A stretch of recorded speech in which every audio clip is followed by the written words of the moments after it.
A former chairman of Cadbury Nigeria plc and one-time High Commissioner at Nigeria's High Commission in London, Dr. Christopher Kolade died this past Thursday at the age of 93 years old. Dr. Kolade was born in 1932 in Osun State, and his life and career touched the lives of so many people as he worked in a plethora of industries across Nigeria. He began his career in broadcasting, rising to become the Director General of the Nigerian Broadcasting Corporation. And he later moved into the corporate sector, serving as the chairman of Cadbury Nigeria and holding various roles in the Nigerian Institute of Management and the Nigerian Economic Summit Group. And in another development, President Bola Tinubu has approved the appointment of law professor Joash Amupitan as the new chairman of the Independent National Electoral Commission, pending confirmation of the Senate. President Tinubu also extended presidential pardons to 175 Nigerians, living and dead, including the early nationalist Herbert Macaulay, late Major General Maman Vatsa, who was executed for plotting a coup, 4 leaders of the Ogoni ethnic extraction who lost their lives to a mob action in 1994, as well as 4 former convicts, including a one-time member of the House of Representatives Farouk Lawan, Anastasia Daniel Nwaobia, Hussaini Umar, and Ayinla Sadu Alanamu. Akin Osuntokun is a political scientist, a strategist, researcher, administrator, journalist, and writer. A 2-time political advisor to former President Olusegun Obasanjo, Mr. Osuntokun belongs to a select group of distinguished Nigerians who can lay claim to actually knowing the late Dr. Christopher Kolade personally and at close quarters. So he joins me now to take a quick look at the life and times of the departed statesman, as well as to share some thoughts on a few key developments in the past week. Good to have you, sir, on this day live, this Sunday. Good to be here, too. Absolutely. So, I just discussed a very broad overview of Dr. Christopher Kolade, but what really stands out to me is how influential he was to such a wide array of industries. Working in TV is such a specific career choice, but working in the corporate world is also very specific, and you don't often see those two kind of intermingle. And also a diplomat. So if you could just talk about his legacy and how he was able to move through all of these different worlds and sectors. Thank you very much.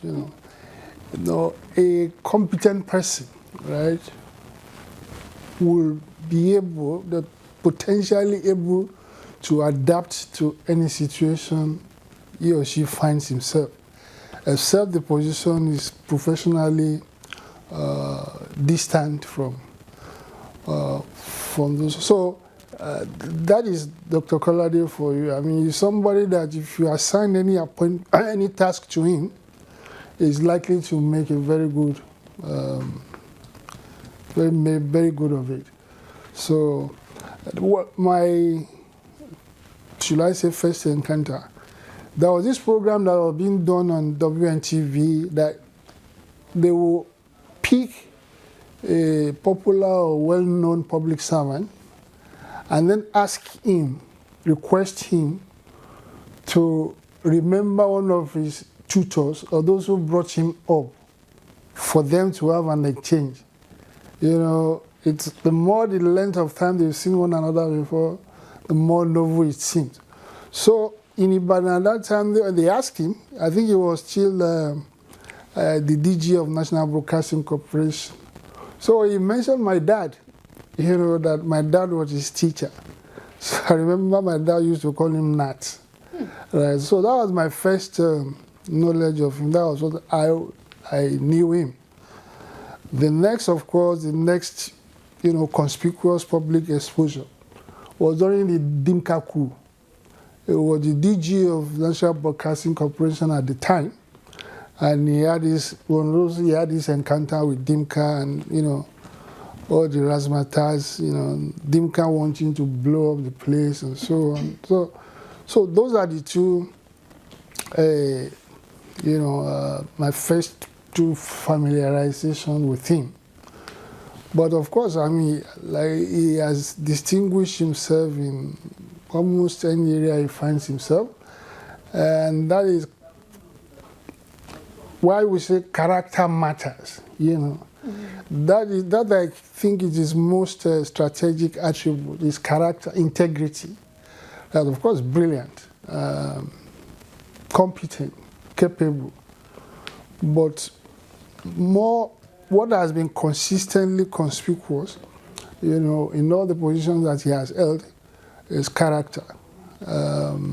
And a role model, you know, a pace setter. I'm sure there are a lot of people that, you know, he mentored, either directly or virtually. So, but he lived to a ripe old age. I'm sure will not die a happy man, given the state of the country. I mean, somebody who has known the better part of Nigeria. And that's actually something, that was the next question I had for you before you start talking about it. I'm wondering if you can just speak about the environment that he grew up in, the environment that he thrived in, that climate of Nigeria that I think a lot of older generations talk about so positively as such a place for opportunity. There wasn't maybe not necessarily a need to, you know, move to Japa. So just talk about that environment that Dr. Kolade kind of lived in and thrived in. Well, you know, in 1976, I think that is the period Nigeria had, at the federal level, Nigeria had the most consensus government, federal government. You know, they were the people at the helm of affairs, Murtala Mohammed, Obasanjo, Yar'Adua.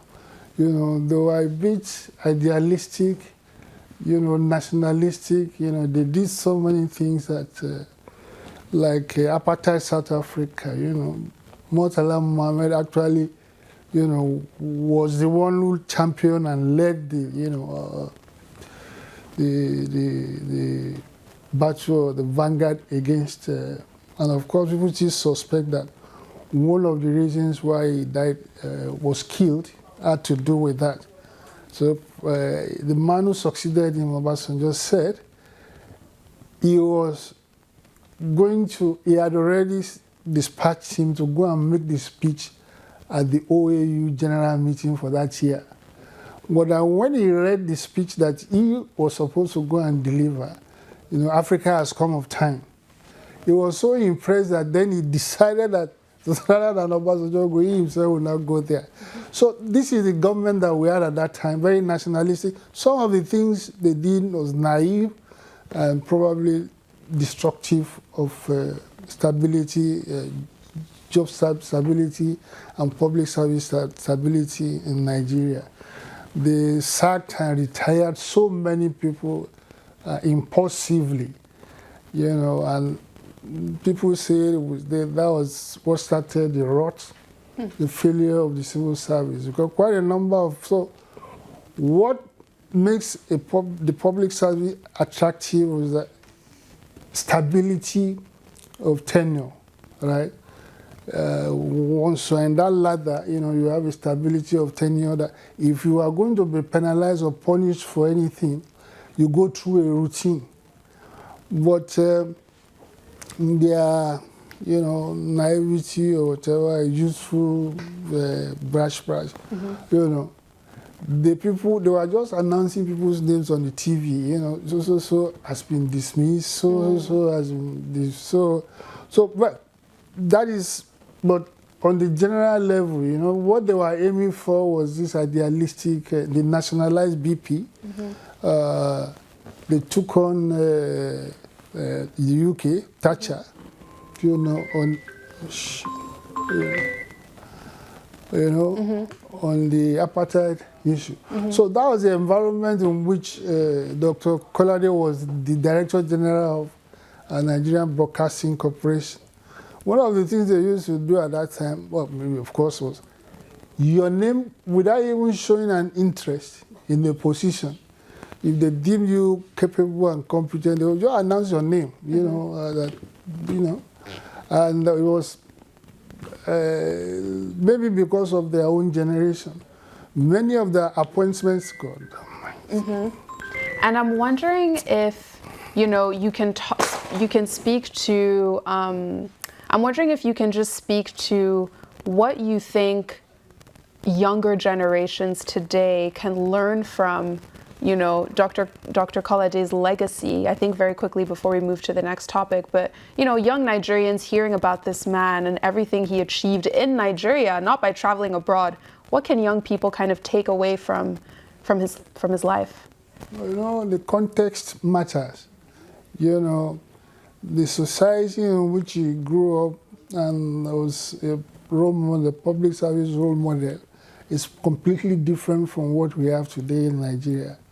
It will be a tall order, for anybody to want to, look, nobody also, that was a relatively, when Nigeria was saying there was stability, there was no anxiety or compulsion to exploit whatever position that you hold for personal enrichment. So what changed? And then, you see, at that time too, do you know that up to 1984, Nigerians were not getting visa to go to UK, right? It was 1976. All you did, I remember when we were in school, you just travel, and then when you get to Heathrow, you were given what you call an entry certificate, which was the kind of confidence, and of course, the Nigerians, people who travel, didn't find the need. There was no compelling to leave Nigeria to go and live in Britain, because there was a parity in the level of maybe education and things like that. Well, they stopped in 1984, and that was so.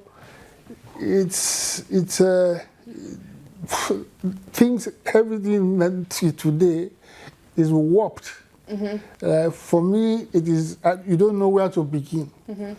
My own position is that if you want to address the problem with Nigeria today, you have to look at it as a systemic crisis, and something would need something like a shock therapy. There's no way you can isolate. We have gotten to that stage that it is almost now a culture that there is no positive correlation between hard work, between productivity and reward, right?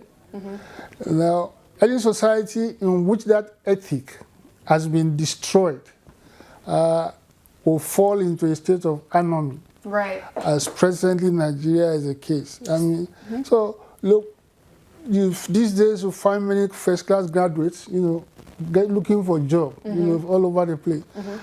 And many of their colleagues who maybe made third class or something will have gotten those jobs. So you don't even know where to begin. And so, but this is why I say that you have to address the Nigerian problem holistically. Right. You cannot isolate one aspect for serious tackling. They are interlinked. There is some circularity. Right now, economic recession will lead to unemployment. Has a direct, bearing on the security crisis of the country. Many of the people who are now pulled for the employment in security crisis, many of them are there because of poverty, nothing to do. I mean, look, because the late Professor Samaruko was saying that the rich cannot sleep because the poor are hungry and angry. Yes. So this is Nigeria for you. Nigeria, you can't pick. Nigeria is more wired to negativity now, than positivity. And especially if we kind of switch gears to look at the other topics that we're meant to discuss. So President Tinubu pardoning 175 Nigerians, both dead and alive, also nominating the new INEC chairman. I guess those are two very big moves that we saw just in the past week. How are you reacting to them, and how should the public be reacting to them as well? Well, any such appointment as sensitive as INEC chairman, it's, if not the most sensitive and is really the most consequential appointment that Nigeria can have now. Who becomes INEC chairman because of the, the important significance, of the election we are facing, right? So, but look, I cannot take the good faith of those who appointing for granted. They will have their own reasons, their motivations, which is likely to be different from what you and I want in an INEC chairman. This is what we have been living with. So, for me, it's almost, I have no regard one way or response one day or the other. If the man is competent, that is probably the light window dressing. It's okay, and at the superficial level, as a professor of law, this and that. So was Yakubu. And we saw what he did with INEC. So it's difficult to quantify, at this stage, going by what has happened, the background, to the appointment. I have no confidence. It's not likely, it's going to do, more or less going to do the bidding, of the person who appointed him. If the president who appointed him can win a free and fair election, then the appointment will not be problematic. But if he is not, and I don't know, so it will be useful. They won't take a chance, right? If you intend to manipulate the election, you won't take the chance of appointing somebody whom you don't know whether he will do your bidding or not. So this is it. That's the most consequential appointment that has been made. But as I said, for me, just we'll wait and see what he's going to do. But if the past is any indication, it's just more or less more of the same. The prerogative of mercy that you were talking about, well, that's also a routine job. The one that I find a bit funny was about Macaulay. I don't know. There was legally what was done before Nigeria became independent. That's what was done about Nigeria from 1914 to 1960. Is it valid? Is it legally valid for us now? Right. The answer is no. Right. So, if I don't know. I don't see any. The benefit. I don't see anything like it. It's for me. It has a sensational appeal. Beyond that, I don't see any significance. To the appointment. We'll be watching. We'll be watching that one for sure. Sure. Mr. Akin Osuntokun, thank you very much for joining us this afternoon.